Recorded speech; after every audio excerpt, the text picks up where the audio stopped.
Bonjour à tous, bienvenue sur cette nouvelle vidéo dédiée au tarot de Marseille. Alors on continue notre série sur les arcanes majeures avec l'arcane numéro 2, la papesse.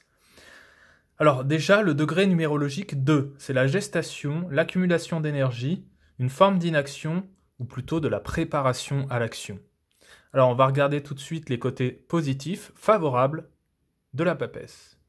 Alors on voit une forme de pureté, on a une patience, une spiritualité, c'est une carte d'attente, c'est une carte de gestation secrète, ça représente l'écriture aussi.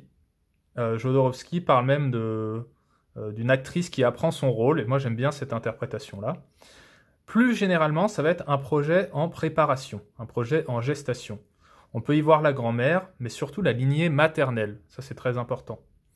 On peut y avoir une forme de clairvoyance, on y voit toujours les études et la formation. Enfin toujours, non, pas toujours, mais en tout cas souvent, c'est une forme d'étude ou de formation. Quand vous faites des tirages professionnels, ça peut vous indiquer cela. On y voit la virginité. Jodorowsky y voit même la Vierge Marie. On y voit une forme de moralité, une carte de silence, une carte de pardon. Voilà pour les aspects positifs. Alors maintenant, les aspects négatifs, les aspects défavorables. Alors c'est une carte très froide, on y voit la froideur, la frustration, une forme d'enfermement. Le voile qui lui passe autour la bloque du monde extérieur, donc on peut dire que c'est une personne qui a des œillères, qui ne veut pas voir ce qui l'entoure. C'est une carte de secret. Alors secret, c'est positif ou négatif, hein, ça va dans les deux. Hein.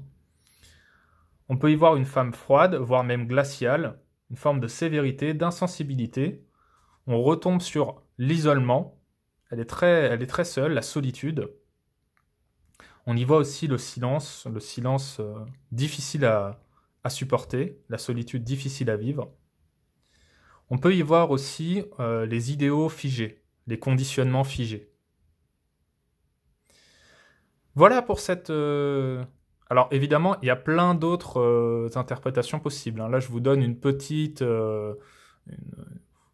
liste non exhaustive, non exclusive des sens de la papesse. Je travaillerai sur les sens cachés des cartes aussi. Je ferai des vidéos là-dessus et ça vous apportera un petit peu plus de connaissances. Mais pour l'instant, on va en rester là. L'arcane suivant sera l'arcane numéro 3, l'impératrice. Et moi, je vous dis un grand merci pour tous ceux qui ont regardé cette vidéo. Grand merci à tous ceux qui s'abonnent à ma chaîne. Et je vous dis à très bientôt autour du tarot.